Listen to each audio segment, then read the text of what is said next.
안녕하세요. 전국의 학생 여러분, 맹은지 선생입니다. 반갑습니다. 선생님은 맹은지 선생님인데요. 이제부터 선생님이 여러분 검정고시의 국어를 담당하게 됐죠. 이번에는 간단하게 검정고시 어떻게 시작할지 알려줄게요. 검정고시에서 뭐가 중요한지, 그리고 그동안 몰랐던 거가 뭐가 있는지를 배워보는 시간이고요. 그리고 그러려면은 선생님을 앞으로 계속 보게 될 테니까 선생님에 대해서 알아야겠죠. 선생님은 우선 이름이 맹은지라는 사람이에요. 선생님에 대해서 선생님이 직접 말하는 것보다는 여러분이 그냥 아는 게 좋잖아요. 들어서 아는 게 좋고 다른 사람들의 평가를 보는 게 좋고 그냥 네이버에 선생님 이름을 치면요. 아, 선생님 강의가 이렇구나. 이런 특징이 있구나. 이런 식으로 뭐 운영이 되는구나. 그리고 선생님한테는 카페가 있구나. 이런 것들이 보일 거예요. 실제로 선생님이 한 5년 전쯤 학생들이 실제로 카페를 만들어줬는데 그 카페가 지금도 운영이 되고 있어요. 그 카페에 들어가서 가입을 해도 좋고요. 페이스북에 이름을 쳐서 친구 신청을 해도 좋고요. 같이 알아가면서 친하게 지내고 시작을 합시다. 검정고시 어떻게 시작할까? 우선 처음에 얘기해 줄 거는요.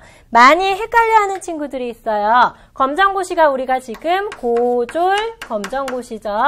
이 고졸 검정고시인데 보통 물어보는 것 중에 하나가 대입 검정고시랑 뭐가 달라요? 라고 물어봐요. 고졸은 고등학교 졸업, 대입은 대학 입학이죠.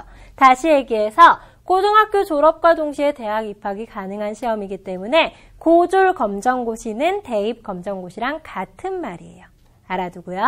그 다음에 고졸 검정고시를 치르면요.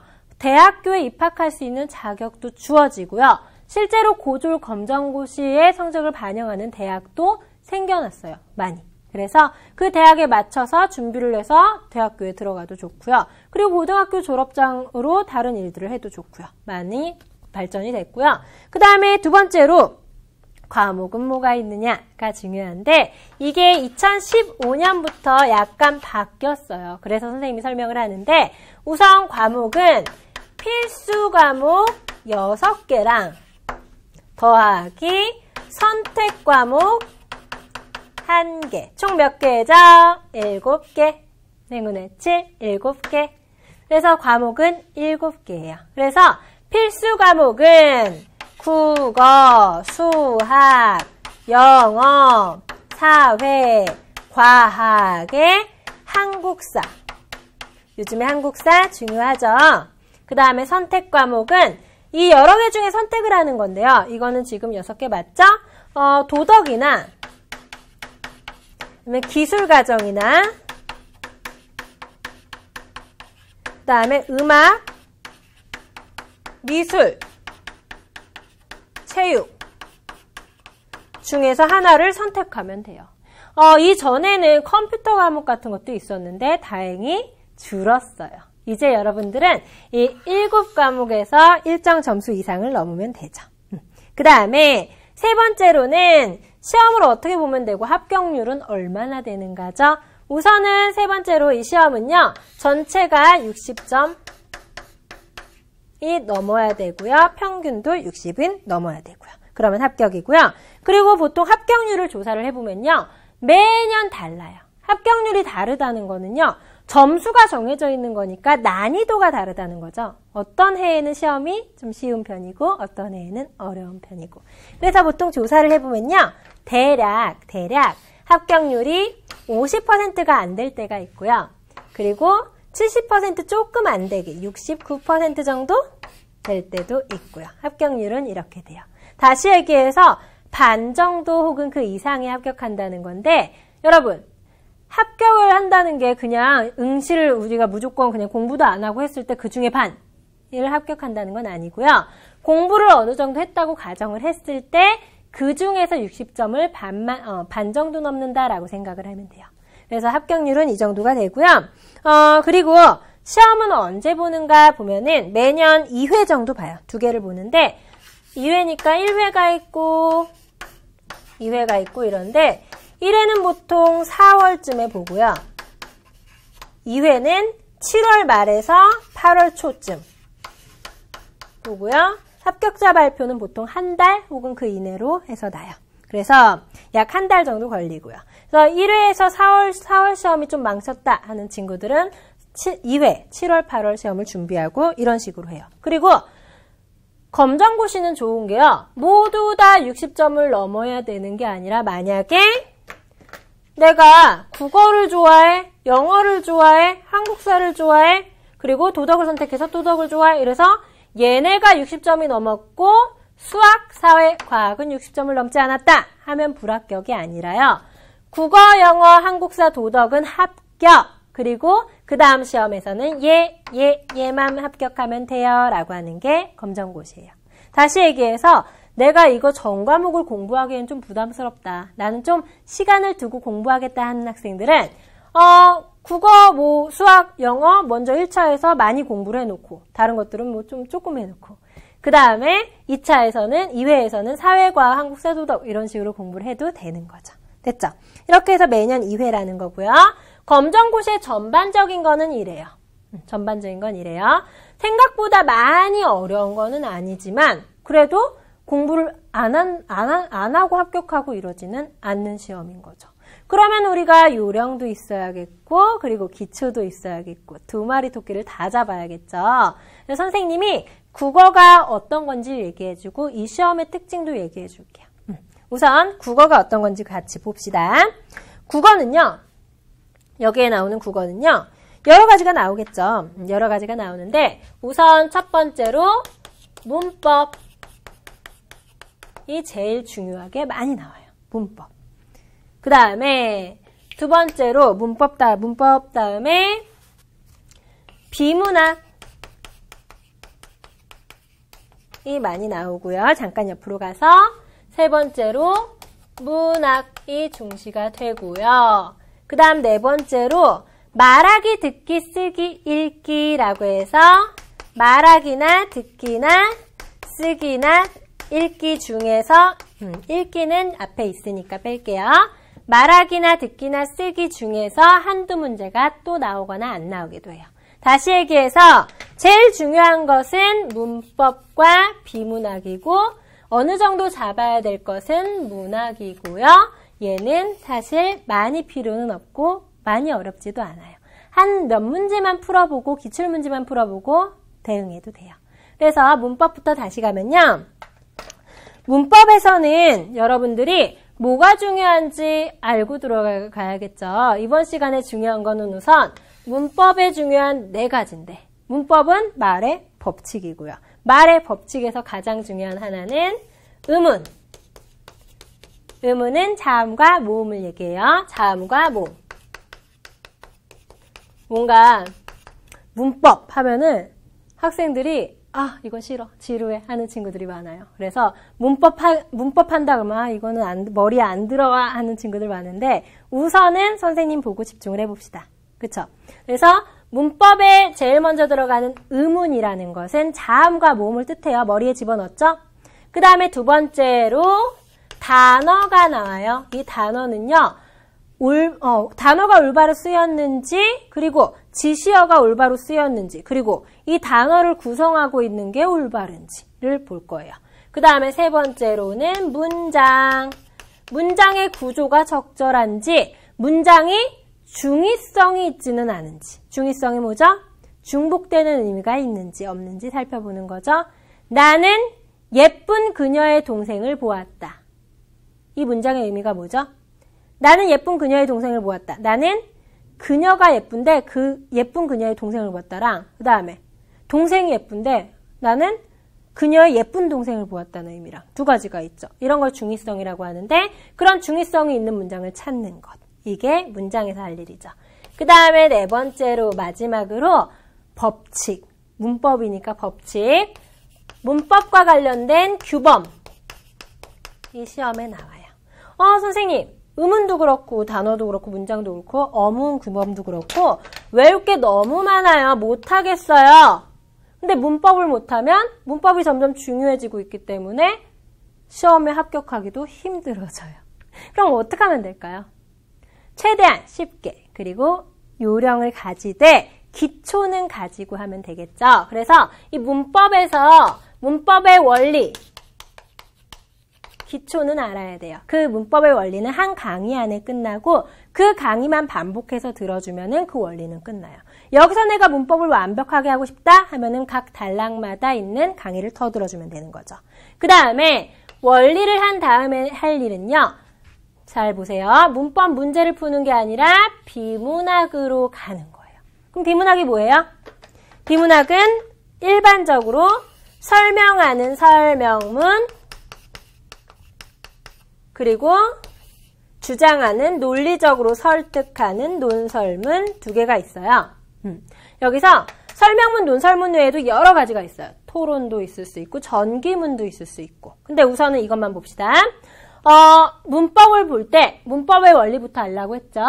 그 다음에 할 게 뭐라고요? 비문학으로 가서 문법 문제를 푸는 게 아니라 비문학의 설명문, 논설문, 내용, 본문, 해석하는 방법, 해석을 직접 해보는 거예요. 어떻게 하면 설명문에서 주제를 빨리 찾을 수 있을까? 어떻게 하면 논설문의 주장과 근거를 제대로 찾을 수 있을까? 그 문장과 문장 간의 관계를 통해서 해석을 빨리빨리 하고요. 그 다음에 할 게 세 번째가 이 문법 문제풀이인데 정말 다행인 것은 비문학도 문제에 지문이 있고 문제가 몇 문제 있죠. 그 다음에 문법도 문제가 있고 보기가 있고 그 다음에 선택지가 있죠. 이거는요. 비문학의 지문과 문법의 보기가 똑같다고 보면 돼요. 정확히 얘기해 줄게요. 선생님이. 정확히는요. 비문학의 지문이랑요. 문법의 문제마다 있는 보기랑 봤을 때 비슷한데 문법의 보기가 조금 더 어려워요. 조금 더 어려워. 다시 얘기해서 1차가 비문학 지문 해석하기라면 2차가 문법 보기 해석하는 게 되는 거죠. 이해됐죠? 그래서 비문학 지문을 어느 정도 해석하는 연습을 하고 나면 문법 보기도 해석이 돼요. 그러면 보기에 그대로 나와 있는 걸 선택지에서 찾아서 이거 다른 그림 찾기 알죠? 요즘 틀린 그림 찾기라고 하는 거. 그렇게 찾아내면 돼요. 아, 여기에 있는 거 여기 있구나. 여기 있는 거 여기 있구나. 이런 식으로. 그렇게 하면 되고요. 문법과 비문학이 해결되면은 우선은 가장 중요한 두 가지는 해결이 되는 거예요. 그 다음에 보통 중요한 거 두 개를 뽑아라 하면은 문법과 비문학을 뽑고요. 그 다음에 쉬운 것을 뽑아라 라고 하면은 쉬운 거 좋아하죠. 쉬운 것은 비문학하고 그리고 문학의 소설 부분을 꼽아요. 쉬운 것은. 그래도 문제를 빨리빨리 맞출 수 있는, 좀 길기는 하지만 그런 것들은 비문학하고 소설을 뽑아요. 그리고 학생들이 가장 어려워하는 걸 뽑아라 라고 하면은 문법과 고전이죠. 그래서 문학을 한번 살펴보면요. 문법은 지금 봤으니까 문학 안에 크게 장르가 운문 장르하고 산문 장르하고 나뉘죠. 그리고 운문 장르는 다시 현대시라고 하는 현대 자유시들과 고전시로 나뉘는데 고전에는 아주 옛날에는 쓰기만 한 게 아니라 표기가 없던 시절에는 말로도 시를 얘기했어요. 그 말로도 시를 얘기하는 걸 노래를 부른다라고 해서 노래 가짜를 써서 고전시는 고전시 가라고 해요. 그래서 운문은 현대시와 고전시가 두 개가 있어요. 그 다음에 산문은 산문 그리고 현대랜다 고전 산문이 있는데 이 산문의 종류 자체에 소설도 있고 극도 있고 수필도 들어있어요. 됐죠? 다시 얘기해서 현대소설, 현대극, 현대수필, 고전소설, 고전극, 고전수필 이렇게 되는 거죠. 됐죠?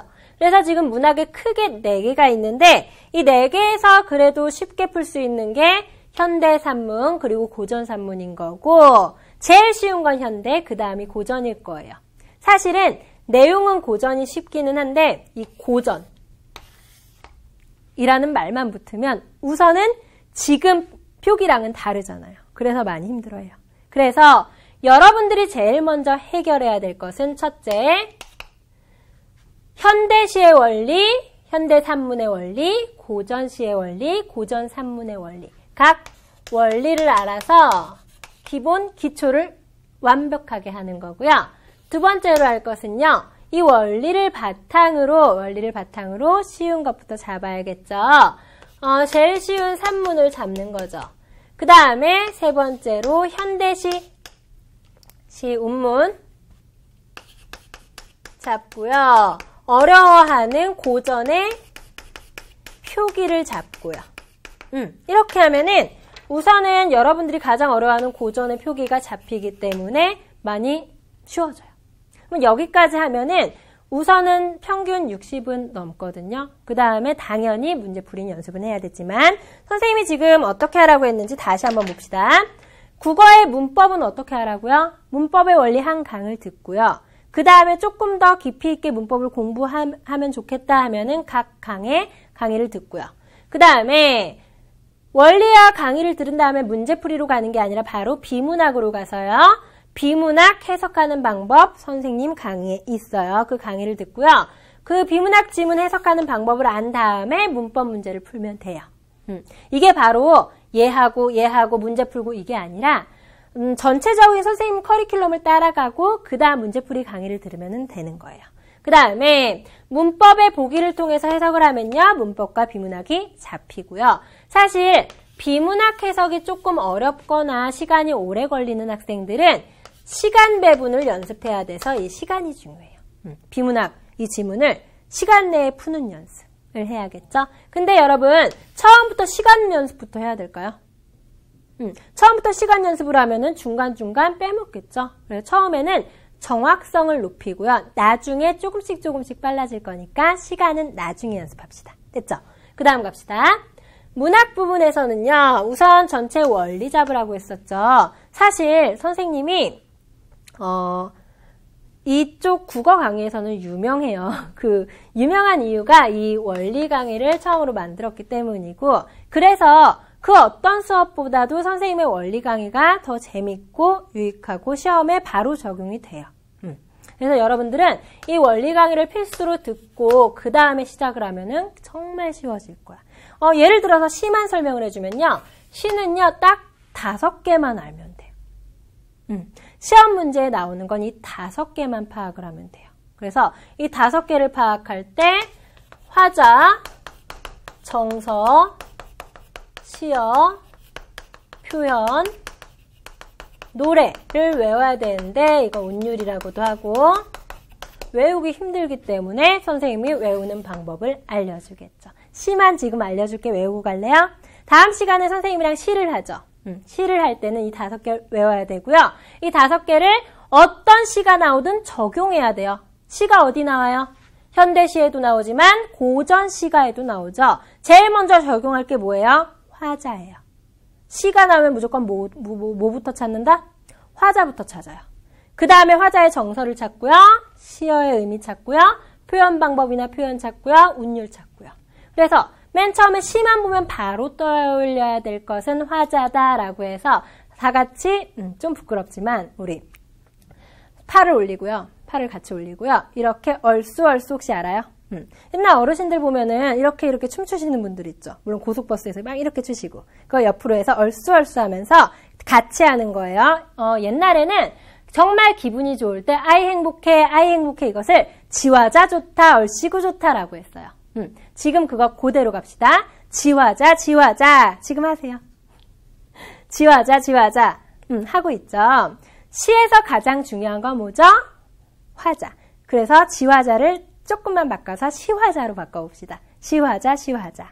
이걸 평소에 뭐 밥 먹을 때도 길 걸어갈 때도 계속 연습하세요. 시화자. 이게 연습해야 되는 이유가요. 시를 봤을 때 나도 모르게 무의식적으로 0.2초 만에 화자를 찾아야지라고 생각을 해야 돼요. 배가 고프면 밥을 먹어야지 이런 것처럼 졸리면 잠을 자야지 이런 것처럼 시만 보면 화자를 찾아야지가 바로 생각나야 돼요. 그러려면 어떻게 해야 돼요? 내가 몸에 익숙해져야 돼요. 그게 바로 시에서는 화자라는 거예요. 그래서 평소에 시화자 계속 연습하면 돼요. 다음 시간에 할 테니까 우선은 이번 시간에 시화자 이것만 외우고 갑시다. 그 다음에 산문도 운문도 그리고 다른 것들도 다 원리가 있으니까 같이 살펴보고요. 말하기, 듣기, 쓰기는 빠르게 선생님이랑 문제풀이 통해서 갈 거예요. 이거 그래도 너무 걱정하지 말고요. 그 다음에 마지막으로 선생님 강의의 구성이 어떻게 되는지 얘기를 해줄게요. 우선은 이번 강의는 기본 이론 강의죠. 기본 이론 강의에서 중요한 것은 아까 선생님이 원리 중요하다고 했었죠. 각 원리랑 비문학 해석 그리고 하나 더 문학의 시험에 언제나 잘 나오는 작품이 있어요. 예를 들어서 봉산탈춤 같은 경우에는 매년 극이 나온다면 그것만 나와요. 아직까지는. 그러면은 그 문학 작품 중에 봉산탈춤 그것만 알아둬도 세 문제 맞는 거잖아. 그쵸? 그러니까 문학 작품에서 중요한 작품 A, 작품별 특징 딱 알고 갑시다. 어디에서? 기본 이론 강의에서. 그 다음에 기본 이론 강의가 끝나면 여기서 끝냈을 때는 약간 애매해요. 이왕이면은 제대로 합격을 해야 되잖아요. 60점은 당연히 넘어야 되잖아요. 그래서 기본 이론만 가지고 가지 말고 여기서 조금만 더 나아가서 문제를 풀어봐야겠죠, 선생님이랑. 이 문제를 푸는 것도요. 혼자서 푸는 것도 물론 혼자서 풀면서 혼자서 익히고 하는 방법도 있지만 옆에서 도와주는 사람이 있을 땐 시간 절약이 우선돼요. 생각을 해봐요. 내가 돈을 어느 정도 투자를 해서 그만큼 시간을 줄일 수 있다. 그러면요. 돈을 투자해서 시간을 줄이는 게 맞아요. 만약에 내가 100만 원을 투자해서 1시간을 줄일 수 있다. 이러면은 투자를 안 해도 돼요. 하지만 내가 어느 정도 돈을 투자해서 그 이상의 시간을 벌 수 있을 때는 시간을 위해서라도 그 정도는 투자를 해야 되는 거죠. 문제풀이에서는 선생님이 원리, 그리고 비문학 해석, 문학 작품별 특징까지 했잖아요. 문법에서는 문제 연습을 많이 해야 돼요. 그리고 유형별로 뭐가 중요한지, 그리고 원리가 어떤 게 적용되는지 알아야 되고요. 그리고 문학 작품별의 특징을 알았으면 작품별 문제 유형을 봐야 되고요. 그 다음에 하나 더. 비문학에서는 물론 잘 나오는 것 공부도 하지만 비문학은 문제 푸는 연습을 해야 돼요. 시간 싸움이죠. 연습을 해야 돼요. 이렇게 해서 문제풀이 강의까지 하고 아직 부족하다. 나는 조금 더 해야 된다. 맞죠? 이때는 요약 강의가 있어요. 이 요약 강의를 통해서 전반적인 것의 원리를 이야기해 주고요. 그리고 중요한 문제 유형, 주요 문제 유형 이야기해 주고요. 주요 개념 이야기해 주고요. 하지만 이 원리를 요약 강의에서 다 설명을 해주고 주요 문제 유형, 주요 개념을 다 설명해 준다고 해서 요약 강의만 듣고 내가 무조건 합격선이 된다는 아니에요. 왜? 이전에 이 원리 얼마나 길어요, 수업이. 이거를 짧게 해요. 그 다음에 주요 문제 유형, 이 긴 것들 문제풀이를 짧게 해요. 그 다음에 주요 개념 짧게 해요. 그거는요, 이 전에 것을 한 번 더 되새김질하고 그 안에서 내가 혹시 놓치는 중요한 게 있다면 잡아버리자의 의미지 이것만 해서 앞에 것 시간 낭비하지 말자가 아니라는 거죠. 알았죠? 그래서 선생님의 이 기본 이론 강의부터 문제풀이 요약 강의까지 듣고 나서 검정고시 시험을 보면 되는 거죠. 이 강의는요. 고등학교 졸업을 위한 강의죠.